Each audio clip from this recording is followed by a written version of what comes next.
Hey everyone, Brandon here. I'm joined once again by Ash Ismail, game director of Assassin's Creed Origins. How you doing? Hello. Amazing. Wonderful to be here. Ash brought with him a cool little scenario that we're going to use to take a look at the RPG and character progression elements and mechanics in Assassin's Creed Origins. So, Ash, man, take it away. Yeah, for sure. So here we're in an area called Pisa Oros. It's a citadel. It's an end game challenge. It's really high level. When the game begins, very quickly you'll be able to go anywhere in the world you want.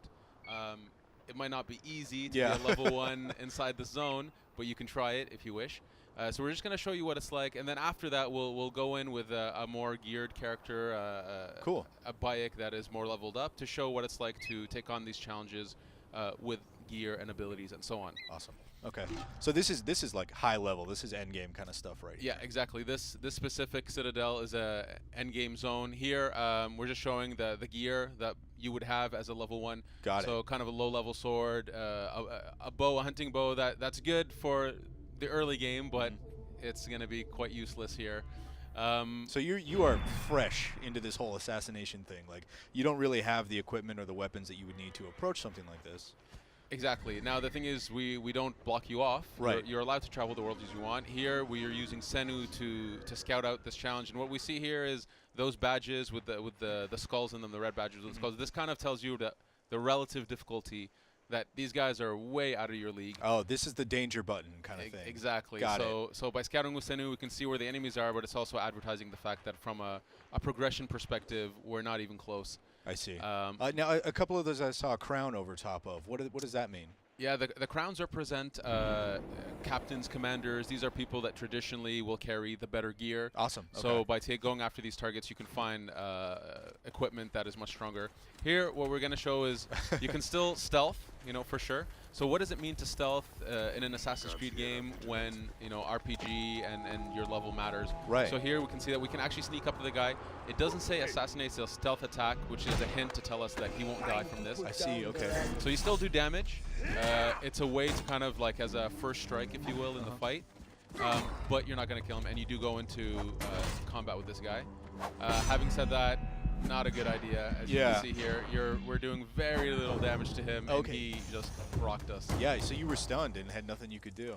Yeah, so when enemies level up and get stronger, they have new abilities as well. I see. So they're able to break your defense more efficiently and so on. So here we have a level 38 Bayek, which is more in line with this area. Yeah, he looks much different. Exactly. We're showing off. So here, all the gold gear, you can see these are legendary gear. Legendary just means that it has more attributes and properties. Cool. For example, there's the dual swords, one of the new weapon types that we're pushing here. This is a scepter. We'll see that later on. Awesome. We can see one of the properties of this weapon is that it's on fire, so when Bayek releases it, he inflames it. Oh, and cool. So it's able to do fire damage, and we'll see the effects of that. So weapons have different ingredients and stuff on them. Now down here you're in this crafting area. Can you explain a little bit about this real quick? Yeah, so for example here, the hidden blade is something that you have to upgrade. This is how you can dedicate yourself to being an assassin. This is the ability graph, where right now we've unlocked all the abilities. We've been given some nodes at the end there where you can pump points into those.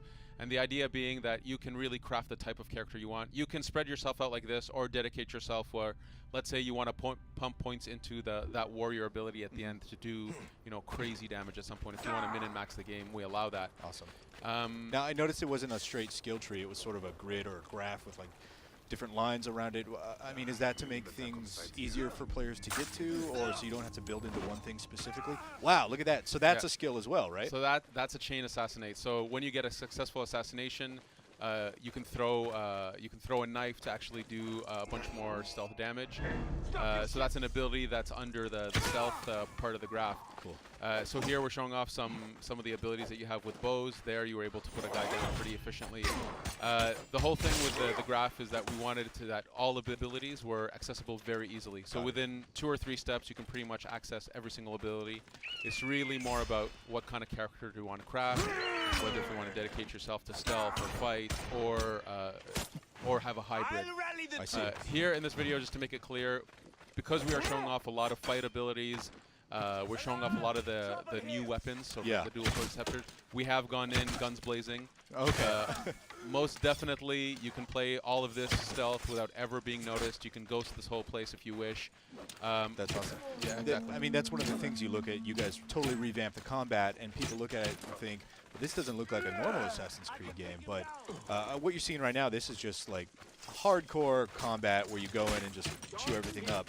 Like you said, you can play this like a stealth assassin from maybe what you would consider an Assassin's Creed game in the past. Exactly.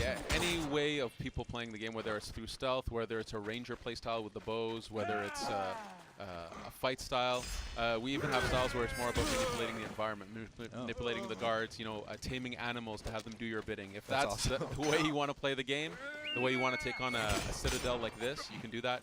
Here, just to be clear so people really know, this is being played by our combat designer, who is very, very good at the game. He's really good, yeah. He knows the ins and outs of the game. So That's there awesome. he did a parry on this commander, which is actually very hard to pull off. So he might make it look easy. It's not easy by any means. We wanted that even when you're leveled up and you have good gear, that skill still matters. Right. These enemies are really tough. They have constantly, we're adding new attacks to them, new behaviors. Here he's unleashing the devastating attack of the dual swords, and it pays off. Nice. So we're cutting forward a little bit in time for like a new combat engagement with what looks like some camel riders over here. Yeah, exactly. So that's one thing that the combat system it's quite dynamic. We want the use of bows. So here. Oh, look at that! He just lit his arrow on fire. Exactly. So fire is an ingredient in the world. You can use it to light arrows on fire. Here we have this is a sub boss. Okay. So this guy is one of the captains of this particular citadel, and he's very unique. He's very difficult to fight. Here we're being harassed by guys on camels, by archers. This is one of the disadvantages of going in guns blazing like this. But nothing stops you. That poor camel's on fire. Yeah. Fire is quite powerful in the game. I was shocked a little bit earlier. He got shot in the face by the arrow. Okay, so yeah, actually you just got shot now too. So it looks like you're in this position where there's just stuff happening all over. Exactly. So here it's really only because our designer, our lead designer, is playing on this that he's actually surviving. It's very tough. So here's that devastating attack. Exactly. And this is another move that when you successfully unleash a devastating attack, you can unlock new combos. So every weapon has its own set of combos that unlock from that. Awesome. You can even, if you successfully kill the enemy, you can pick up their weapon and throw it at someone else. Oh, that's cool. Yeah, there's a lot that you can do here. Oof, that guy. Yeah, that guy's vicious. So again here, one thing we really wanted is that people mix their melee weapons, people mix in the uses of the bow. Right. You could be fighting guys on ground, a guy on a camel happens to run by. Brutal. Oh, and you just got tagged in the back. And he's on fire. And he's on fire. It's mayhem. Yeah, so the thing is we wanted that gameplay challenge to be there. We wanted that when people go into this higher-end content. Right. Here we've switched to the scepter that is on fire, actually. Is Senyu attacking that guy right Senyu is being wonderful and helping you out, causing a distraction. Cool. So yeah, you can upgrade Senyu to have different abilities. She can become very useful in a fight context. That brute that we've hit with the scepter, he's on fire. The fire not only does damage, we can see it ticking every now and then. Right. That's the orange numbers are going up.